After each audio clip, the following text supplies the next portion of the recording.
नाजरीन, लिए चलते हैं आपको शोबिज़ की रंगारंग दुनिया में और आपको बताएं कि पाकिस्तानी फिल्म इंडस्ट्री के बेमिसाल मज़ाहिया अदाकार मुनव्वर ज़रीफ को दुनिया से रुखसत हुए 50 बरस बीत गए, मगर उनकी जानदार अदाकारी, बरजस्ता मज़ाह और दिलकश मुस्कुराहट आज भी शायकीन के दिलों में जिंदा है। वो दौर जब सिनेमा घरों में मुनव्वर ज़रीफ की आमद खुशी और कामयाबी की अलामत समझी जाती थी, आज भी पाकिस्तानी फिल्म तारीख का सुनहरी बाब तस्वुर किया जाता है।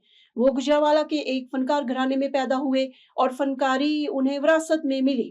उन्होंने अपने बड़े भाई लेजेंडरी कॉमेडियन ज़रीफ की रवायत को न सिर्फ जारी रखा, बल्कि अपने मुनफरद अंदाज से मज़ाह को नई जहत दी। भारतीय मॉडल और अदाकारा महरीन पीरज़ादा रिश्ता दवाज में मुंसलिक हो गई।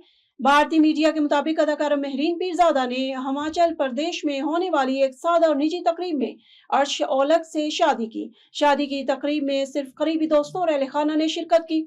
अदाकारा ने शादी की खुशखबरी मदाहों के साथ सोशल मीडिया पोस्ट के जरिए शेयर की, जिसमें शादी की मुतादिद तस्वीर शामिल थी।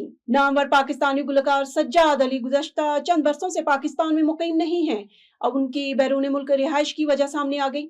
सज्जाद अली पाकिस्तान के लेजेंडरी फनकारों में शुमार होते हैं, जहां उन्होंने 90 की दिहाई में अपने कैरियर का आगाज किया और जल्द ही मौसीकी की दुनिया में एक नुमाया मकाम हासिल कर लिया। उनकी गायकी और मुनफरद अंदाज को न सिर्फ पाकिस्तान बल्कि पूरी दुनिया में सराहा जाता है।